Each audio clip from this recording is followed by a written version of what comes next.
দেখো হাঁড়িটা আমার পুরো রং করা হয়ে গিয়েছে। কেমন হয়েছে কমেন্টে জানিয়ে দেবেন। চিকেন, হ্যাঁ চিকেন, চলো আসো। নমস্কার বন্ধুরা, আজকের রেসিপি হলো হান্ডি চিকেন। এই হান্ডি চিকেন রেসিপিটা কিভাবে আমি বানাই পুরো ভিডিওটা দেখতে থাকো। যারা যারা এখনো পর্যন্ত সাবস্ক্রাইব করোনি তারা প্লিজ সাবস্ক্রাইব করে দাও।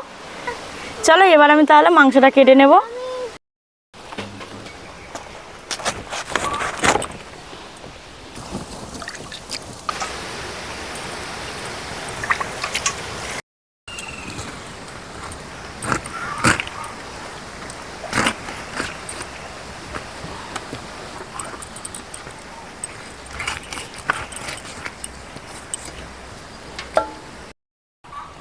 মাংসটা আমার কাটা হয়ে গিয়েছে, ধুয়েও নিয়েছি। আর হান্ডি চিকেন করার জন্য আমি মশলা নিয়ে নিয়েছি। সরিষার তেল, টমেটো কুচি, পেঁয়াজ কুচি, ধনেপাতা কুচি, লবণ, হলুদ, লঙ্কার গুঁড়ো, জিরের গুঁড়ো, ধনিয়া গুঁড়ো, এখানে আছে কাশ্মীরি লঙ্কার গুঁড়ো, আর এখানে আছে গোটা গরম মশলা, লবঙ্গ আর এলাচ, রসুন বাটা, আদা বাটা, গোটা রসুন, তেজপাতা, শুকনো লঙ্কা, কাঁচা লঙ্কা বাটা। আর এখানে বেশি পরিমাণে আমি পেঁয়াজ কুচি নিয়েছি। আর এখানে আছে কাটা আলু। মাংসটা এবার আমি মাখিয়ে নেব। পরিমাণ মতন লবণ,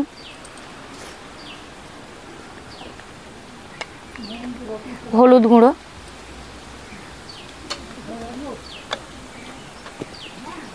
লঙ্কার গুঁড়ো, জিরের গুঁড়ো,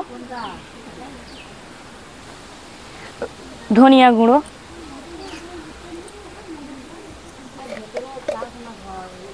কাশ্মীরি লঙ্কার গুঁড়ো, রসুন বাটা, আদা বাটা, পেঁয়াজ কুচি, তেল, সরিষার তেল। এবার আমি ভালো করে মাখিয়ে নেব।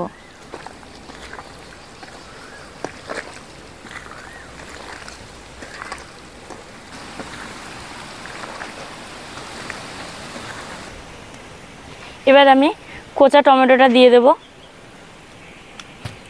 কাঁচা লঙ্কা আর ধনেপাতা কুচি দিয়ে ভালো করে আমি মাখিয়ে নেব।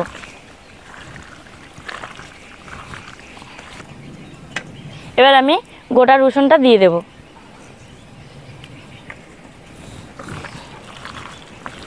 মাংসটা আমার মাখানো হয়ে গিয়েছে, 10 মিনিট ঢাকা দিয়ে রেখে দেবো। আর এদিকে আমি কাটা আলুটা ভেজে নেব।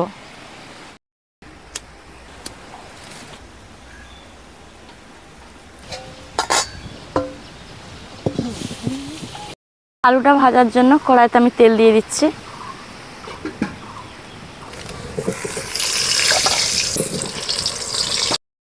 আলুটা আমার ভাজা হয়ে গিয়েছে, তুলে নিচ্ছি। গলে যাবে না তো? ঠিক আছে। আলু ভাজার তেলেতে বাটারটা আমি দিয়ে দেব।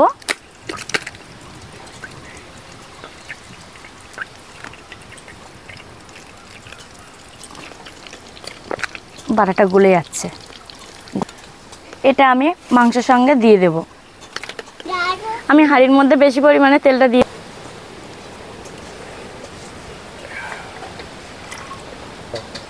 শুকনো লঙ্কা দিয়ে দিলাম, গোটা গরম মশলা, লবঙ্গ, এলাচ দিয়ে দিচ্ছি।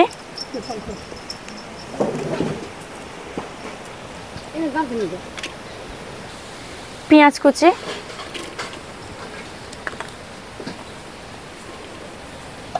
পেঁয়াজটা একটু বেশি পরিমাণে দিতে হয়। এই বাটারের তেলটা আমি মাংসের মধ্যে দিয়ে দিচ্ছি। এই বাটারের তেলটা আমি সম্পূর্ণটা দিইনি, কিছুটা দিয়েছি বাটারের তেলটা, বাকি অংশটা দিয়ে দিলাম।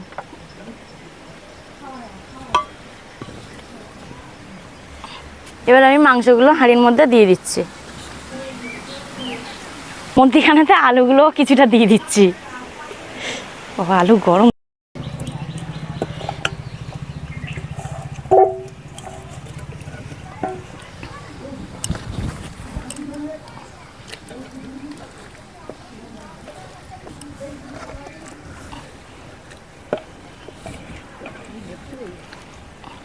গোটা রসুন আর তেজপাতাটা এবার আমি দিয়ে দেব।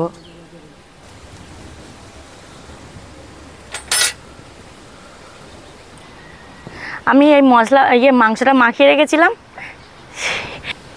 আমি অল্প পরিমাণে জলটা দিয়ে দিলাম। এবার আমি ঢাকাটা লাগিয়ে দেবো, দেওয়ার চারিদিকে আটাটা লাগিয়ে দেবো।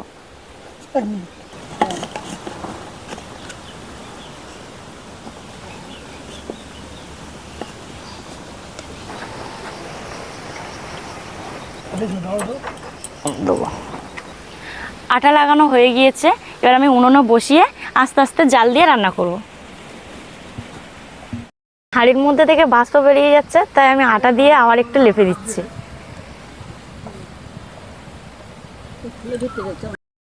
20 মিনিট ধরে আস্তে আস্তে জাল দিয়ে রান্না করলাম। এবার আমি খুলে নেড়ে দেব।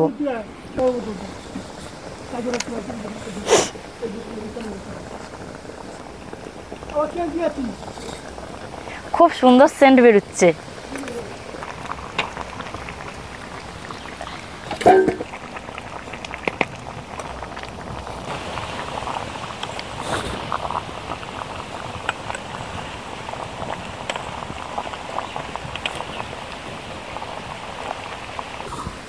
দেখো কি সুন্দর রং এসছে আর হালকাভাবে ফুটছে। আরও 15 মিনিট আমি এইভাবে রান্না করতে থাকবো।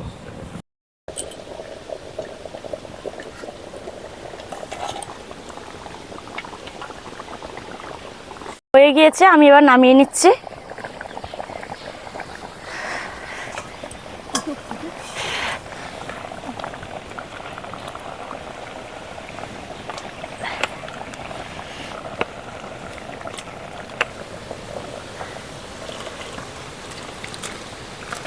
ঝাড়া দে বাবা গো।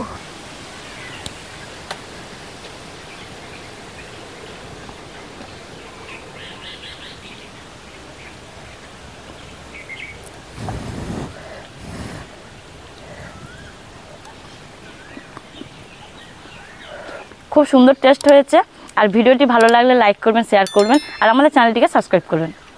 জানি হাত বাড়ালে